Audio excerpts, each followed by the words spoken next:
Hey, what's up guys, the Strong Boys 19 here. This is going to be the next review into Megadeth's discography, and I know it has been way too long since I have reviewed their last album, and I apologize that it has been a really long absence, but the reason why I have decided to come back to this band, it is because that I've heard the news about the band's former drummer, Nick Menza, who shockingly passed at the age of 51 due to heart failure.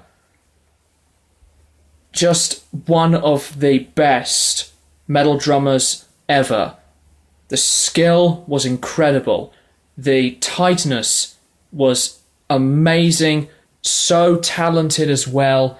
And he is a drummer that I truly, truly adore. And I'm going to dedicate this review to Nick. Hails to you. So, with that being said, I'm going to review Countdown to Extinction. Now, Countdown to Extinction is the band's 5th studio album, and it is the follow-up to one of the most critically acclaimed, heavily successful and influential metal albums of all time, Rust in Peace. And Countdown came out in 1992, and despite the massive success and the uniqueness that Rust in Peace had, Dave Mustaine's new ideas and thoughts from the top of his head on what to make as an album next as a follow-up to Rust in Peace. This album is less focused on the thrash side and focuses more onto the heavy metal sound. And I do not have a problem with bands that can accept change at all. I mean, let's face it, Metallica did it before with the Black Album after And Justice for All, and Slayer did it before with South of Heaven from their album as a follow-up to Rain in Blood. And, you know, changes do work eventually.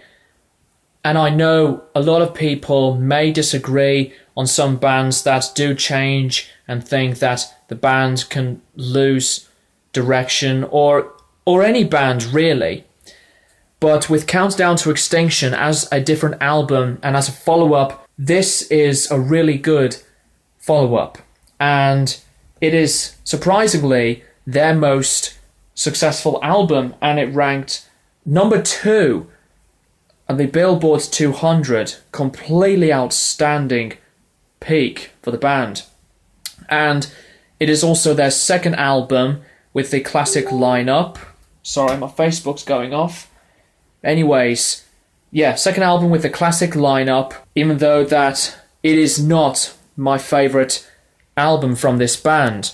So it is close to 50 minutes in length, and from this newer sound from Mustaine and the band in general, I think this is one of their most popular releases, and it also includes some of the most well-known and popular hits from this band. One of the best things about this album is the production. The production is really, really good. The drums sounded perfect. The distorted tone for the guitar work, is out there. Amazing sound. And also, on a couple of these tracks, the band decided to include some dialogue, and I rarely hear a lot of metal albums that include some sampled pieces or, you know, just random dialogue or whatever. Well, I do hear it from Sepultura's album Chaos AD, which does include some random pieces of talking and dialogue or whatnot. But when Megadeth do that, I think it suits really well. Aggression continues on this album after Rust in Peace, and the songwriting is, like I said, less thrashy. It's more on the simplicity side, but it still has some of their most memorable and catchy hooks. Dave Mustaine's lyrical content is another really unique thing. They are 100% heavy and politically charged, and the way that he wrote these lyrics from his own brain, he just, wrote these lyrics in such a unique matter, and it's just really good. And his vocal range is different at various places, because at some points he sings at a really low, raspy type of tone, like a spoken word type thing, and at some songs he goes to some higher ranges from his voice. And the great thing about Mustaine from his songwriting from the late 80s to early 90s is because that his style of songwriting, in my opinion, was way ahead of its time. He wrote some of the most popular hits, like from Rust in Peace, and also from other albums like Peace Sells But Who's Buying. So I still think Mustaine is a really good songwriter, even though that the band released some albums that include some, not so great and not so strong songwriting. But what Mustaine did from these early couple of albums, he was really good.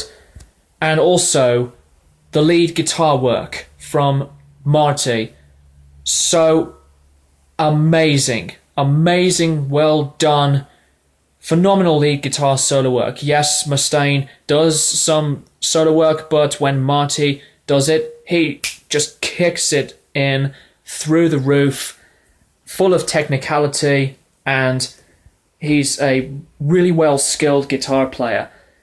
And also Nick Menza's drumming, really, really good, just fits in the music perfectly. And I've already described what I think of Nick Menza as a drummer earlier in the video, but he's just completely fantastic.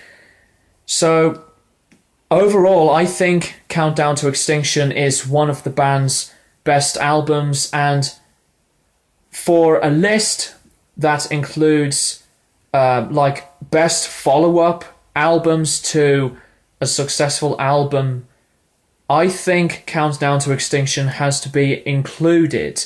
It's like with other bands that release great albums, album after album after album. You've got the Beatles with Rubber Soul, and then you got another great album, Revolver, and another great album, Sgt. Pepper. And also with Pink Floyd, you've got Dark Side of the Moon, Wish You Were Here, and Animals. And, Metallica from their 4 albums. Megadeth's one of these bands that release albums that are massively successful, and with Countdown to Extinction being one of the most well-known and best ones, they were one of the bands that were way ahead of their time.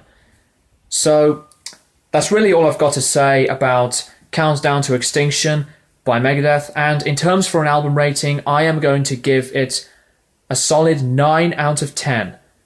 Thank you guys for watching, and I will keep you guys posted for more videos in the near future.